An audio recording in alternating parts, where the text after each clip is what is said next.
வணக்கம். இன்றைக்கி நம்ம பார்க்க போகிறது என்னென்னா, தானிய அரிசி வச்சு சிம்பிளான ஒரு டிஷ் செய்ய போகிறோம். அதுலேயும் முக்கியமாக மில்லட்ஸ் புதுசாக ட்ரை பண்ணணும்னு நினைக்கிறவங்க இந்த மாதிரிலாம் செஞ்சு சாப்பிடலாம்.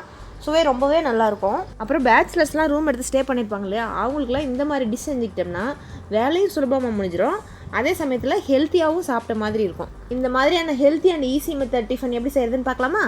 இப்போ நம்ம செய்ய போகிறது குதிரைவாலி அரிசி பொங்கல் வித் பப்பு குழம்பு. இப்போ நம்ம முதல்ல பருப்பு குழம்பு செய்கிறதுக்கு பருப்பை வேக வச்சிடலாம். ஒரு சின்ன டம்ளர் அளவுக்கு துவரம் பருப்பு எடுத்து நல்லா 2 டைம் கழுவிட்டு குக்கரில் போட்டுக்கலாம்.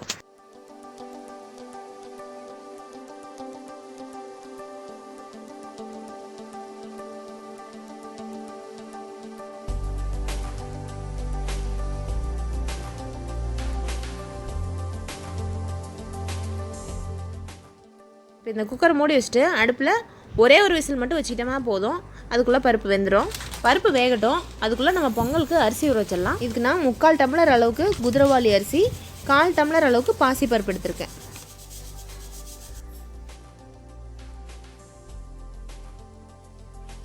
இப்போ அரிசி கொஞ்சம் நேரம் ஊறட்டும்.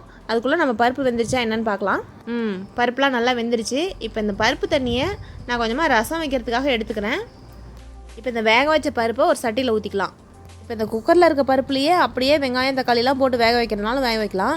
ஆனால் அது ரொம்ப நேரம் வேக தேவையில்லை, சும்மா கொஞ்சம் நேரம் வெந்தால் போதும். அதனால தான் நான் சட்டியில் மாற்றிக்கிறேன். இது வேக வைக்கிறதுக்கு சட்டிலையோ இல்லை வேறு ஏதாச்சும் ஒரு பாத்திரத்தில் கூட போட்டு வேக வச்சுக்கலாம். இப்போ இந்த பருப்புலேயே வெங்காயம் தக்காளி பூண்டு பச்சை மிளகா இருந்ததுன்னா பச்சை மிளகா சேர்த்துக்கலாம், இல்லைன்னா வரமிளகா சேர்த்துக்கலாம்.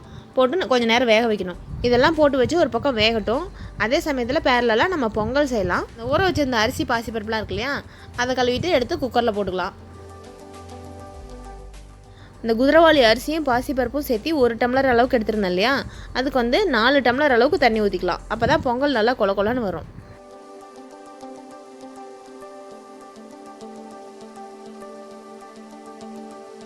இதை மூடி அடுப்பில் வச்சு ஒரு 2 விசில் வச்சா போதும். இப்போ இந்த பருப்பு வெந்துட்டு இருக்கு இல்லையா, இது கொஞ்சம் கெட்டியாக வருதுனால நான் கொஞ்சமாக தண்ணி சேர்த்துக்கிறதுல. நான் முன்னாடியே ரசம் வைக்கிறதுக்கு கொஞ்சம் தண்ணி எடுத்துக்கிட்டேன் இல்லையா, அதனால கொஞ்சம் கெட்டியாகுது. அப்படி நீங்கள் ரசம் வைக்கிறதுக்கு தண்ணி எடுக்கலைன்னா அதில் இருக்க தண்ணியே போதுமானதாக இருக்கும்.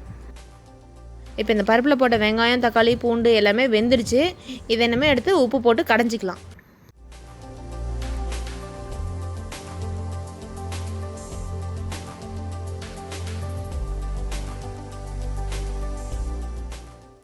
அவ்வளோதான், பப்பு குழம்பு வச்சாச்சு. இதை இனிமே தாளித்து விட்டுக்கலாம்.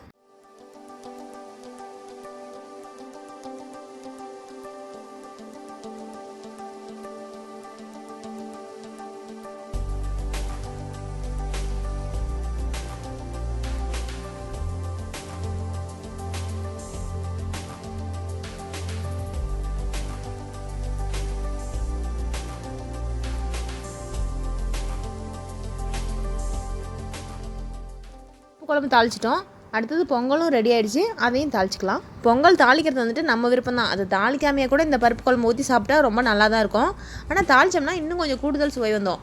எப்படின்னா அதில் அந்த நெய்லாம் ஊற்றி தாளிக்கிறோம் இல்லையா, அதனால் நெய் வாசனையோடு சாப்பிட்றதுக்கு நல்லாயிருக்கும்.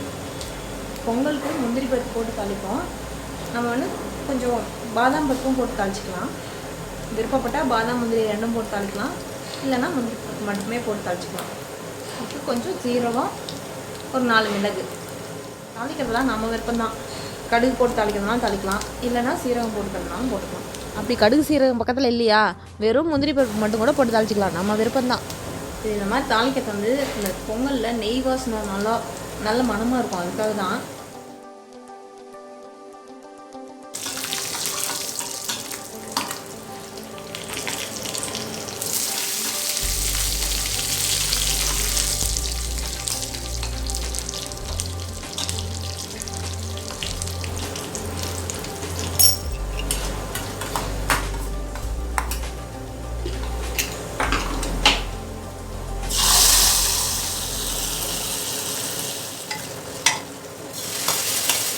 இதை தாளித்து கொட்டி ஒரு 5 நிமிஷத்துக்கு குக்கரை மூடி வச்சிடலாம்.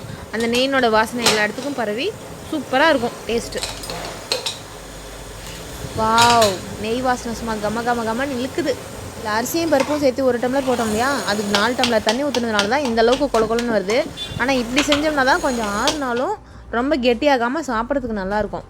அவ்வளோதான், சுட சுட குதிரைவாலி அரிசி பொங்கலில் பப்பு குழம்பு ஊற்றி சாப்பிட வேண்டியது தான். இது குதிரைவாலி அரிசியில் மட்டும்தான் செய்யணும்னு இல்லை, எந்த மில்லட்ஸில் வேணாலும் செய்யலாம். அதாவது சாமை, வரகு, திணை, குதிரைவாலி இந்த நாளில் எதில் வேணாலும் செய்யலாம். ஆனால் நான் செஞ்சு பார்த்ததில் இந்த நாள்லேயுமே குதிரைவாலியில் தான் டேஸ்ட்டு ரொம்பவே அருமையாக இருந்துச்சு. அதனால தான் நான் சொல்கிறேன். குதிரைவாலி அரிசி பொங்கலுடன் பப்பு குழம்பு வச்சு சாப்பிடலாம்.